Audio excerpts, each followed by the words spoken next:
Hi friends, ఎలా ఉన్నారంతా? ఈరోజు మీరు చూసేది గుంటూరు జిల్లాలో ఉన్న ప్రాచీనమైన పొన్నూరు సహస్రలింగేశ్వర స్వామి ఆలయం. ముందుగా మనం ఈ ఆలయ గోపురాన్ని చూస్తేనే మన మనసు ప్రశాంతంగా మారిపోతుంది కదా.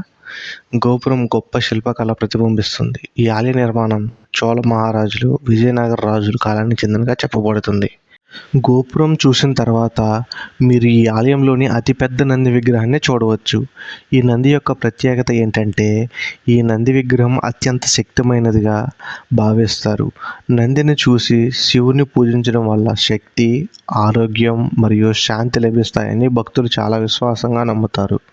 మనం ఇప్పుడు ఆలయంలోనికి ప్రవేశిద్దాం. ఈ ఆలయం ప్రపంచవ్యాప్తంగా ప్రసిద్ధి చెందిందిగా చెప్పుకుంటారు. ఎందుకంటే జగన్నాథ స్వామి వారు కాశీకి వెళ్ళినప్పుడు కాశీలోని పవిత్రమైన గంగా నది నుండి 1108 శివలింగాలను సేకరించారు.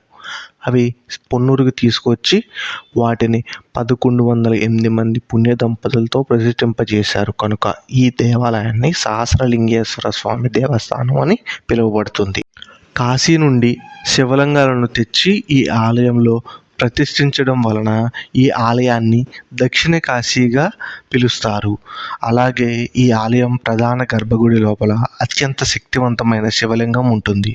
ఈ శివలింగానికి ప్రత్యేకమైన అభిషేకాలు మరియు ప్రత్యేకమైన అలంకారాలు రోజు జరుగుతూనే ఉంటాయి. నెక్స్ట్ నేను వేరే గుడికి అయితే మిమ్మల్ని తీసుకెళ్ళి అక్కడ ఏమేమైతే ఉన్నాయో చూపించేస్తాను. నా వీడియో నచ్చితే లైక్, షేర్ అండ్ సబ్స్క్రైబ్ చేసుకోవచ్చు కదా. నేను మీకు ఇప్పుడు శ్రీ మహావిష్ణువు దేవాలయాన్ని చూపిస్తాను.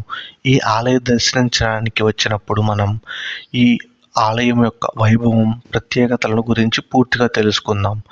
ఈ దేవాలయ ప్రాంగణంలో ఉన్న అత్యంత పవిత్రమైన చిహ్నం ఆ ధ్వజస్తంభం. ఇప్పుడు మనం ఆలయ ప్రవేశ ద్వారానికి చేరుకుంటున్నాం.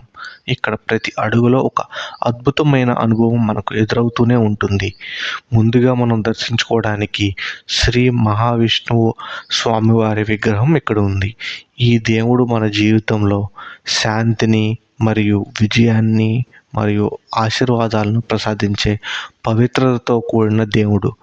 ఈ సత్యనారాయణ స్వామిని ప్రతిరోజు మనం పూజిస్తే భక్తులకు అమితమైన ఆధ్యాత్మిక శక్తి ప్రసాదిస్తుందని నమ్మకం. మనం అలాగే ఇప్పుడు మనం దర్శించడానికి లోపలికి వెళ్ళిపోదాం. లోపల ఇంకా ఏ దేవుళ్ళు ఉన్నారో చూసేద్దాం. ఇప్పుడు మనం దర్శించుకోదగింది భూదేవి అమ్మవారి విగ్రహం. ఈ భూదేవి అనగా భూమి, ప్రకృతి, జలాలు మరియు వ్యవసాయం అని ఆమెను ప్రతిబింబిస్తాయి. భూదేవి అమ్మవారు ఆశీర్వాదం అందుకున్న వారికి ధన, ధర్మం, సమృద్ధి కలుగుతుంది. ఆమెకు పూజలు చేస్తే ప్రతి వ్యక్తి. ఇప్పుడు మనం చూసే దృశ్యం పరశురామ ప్రభు యొక్క అవతారం. పరశురాముడు ధర్మరక్షణ కోసం వచ్చిన పవిత్ర అవతారం అని మనం చెప్పుకుంటూ ఉంటాము. అతని శక్తి భక్తుల్లో నూతన ఉత్తేజాన్ని కలిగిస్తారు. ఇది బుద్ధ అవతారం. ఇది శాంతి, ప్రేమ మరియు సాధనలకు ప్రతీక.